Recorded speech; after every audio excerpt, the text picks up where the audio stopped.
Bonjour les amis, ça va pas du tout ce matin. Le climat, il est pas bon en France. Moi, je sais pas, je crois que je vais rentrer au pays. Je peux pas rester dans ce pays. Là, c'est les 5 ans de l'anniversaire de Charlie Hebdo et je sens que l'islamophobie, elle monte tous les jours, tous les jours, tous les jours. Les islamophobes, ils profitent du moindre incident et tout pour monter ça en épingle et tout et pour pointer du doigt l'islam, les fidèles, les croyants et tout. C'est dur, hein, c'est dur. Là, bon, c'est les 5 ans de Charlie Hebdo. Bon, il y a des islamistes de l'État islamique, mais c'est pas des musulmans, ça. Ils ont mis en ligne une vidéo en français où ils apprenaient comment fallait tuer les gens avec des couteaux et tout. Bon, ben voilà, il y a eu quoi? Il y a eu 3-4 incidents, c'est pas grave, c'est pas beaucoup. Sur 11 millions de musulmans, il y en a 2-3 qui ont fait des bêtises. Et ça y est, on parle que de ça sur les plateaux, on parle que de Villejuif, là, le Nathan Chiasson. Nathan Chiasson, d'abord, il est pas arabe, il est français converti. Bon, il avait un couteau.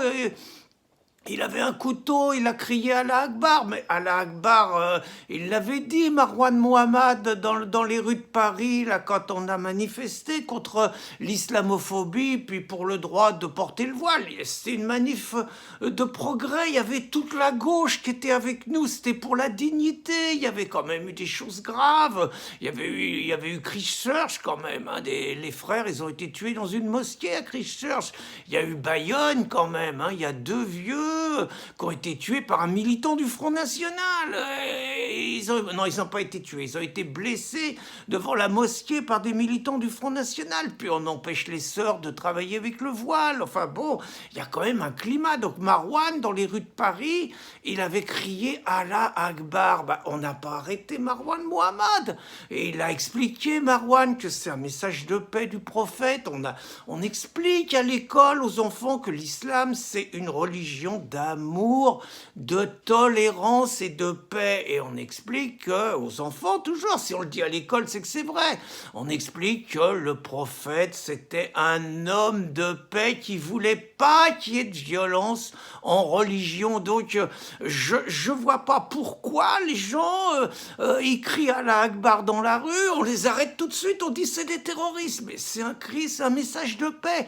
Alors, on va me dire, ils ont un couteau. Et on va revenir, hein, parce que Nathan Chiasson, il avait un couteau, Jamal à Metz, il avait un couteau, et on parle d'une femme, garde d'Austerlitz, hier, qui était voilée intégralement et qui avait un couteau. Ben, je vais vous dire pourquoi ils ont des couteaux, les musulmans.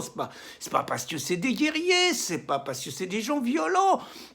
Encore une fois, il y a 11 millions de musulmans, 99,9999, ils tuent pas. Donc c'est pas ça. S'ils ont des couteaux, c'est parce qu'ils ont peur, les musulmans. Ils ont peur avec l'islamophobie qui se développe, avec les sionistes. Les sionistes, vous avez vu ce qu'ils ont fait en Iran. Enfin, ils sont capables de tuer n'importe qui, n'importe où, les sionistes. Et puis, il y a les militants du Front National, il y a les identitaires, il y a les islamophobes, il y a toutes les campagnes de haine. Les frères, ils ont peur, c'est pour ça qu'ils ont des couteaux. La preuve, regardez Nathan, et il a demandé à un frère, dès que le frère il a dit qu'il était musulman, Nathan il l'a pas tué parce qu'il avait pas peur. C'est tout. C'est comme Jamal, le maire socialiste, Dominique Gros, le maire socialiste, il a bien expliqué que tout ça c'était la stigmatisation, mais que Jamal c'était un bon gars, il était éducateur, et il était chargé des espaces verts et tout. Bon, il se promène avec un couteau, il crie Allah Akbar, les policiers, au lieu de dialoguer, au lieu de le rassurer, bon, ils tirent dessus. Enfin, c'est un climat islamophobe épouvantable. Et puis alors maintenant, on stigmatise la sœur. Là, la sœur, 37 ans, garde d'Austerlitz, alors elle est intégralement voilée. On dit c'est interdit en France, mais c'est une loi raciste, ça, le voile intégral. Les femmes, elles ont peur du regard concupiscent de tous les violeurs. Marlène Schiappa, elle l'a dit, les violeurs, ils sont majoritairement français et européens. Et les principales victimes des viols, c'est les femmes de la diversité. Je veux dire, c'est dit dans les ministères et tout, donc c'est normal, nos sœurs, elles ont peur. Elles se voilent intégralement pour échapper au viol. Et comme elles font semblant d'être plus grosses qu'elles sont, elles mettent des oreillers et tout sous le voile pour être moins attirantes encore, vous voyez. Donc, et puis, on dit, la sœur, elle avait un couteau et elle avait un Coran. Évidemment, elle peut pas sortir comme ça, avec toutes les agressions qu'il y a. La sœur, elle avait un couteau, elle voulait pas se laisser tuer comme ça.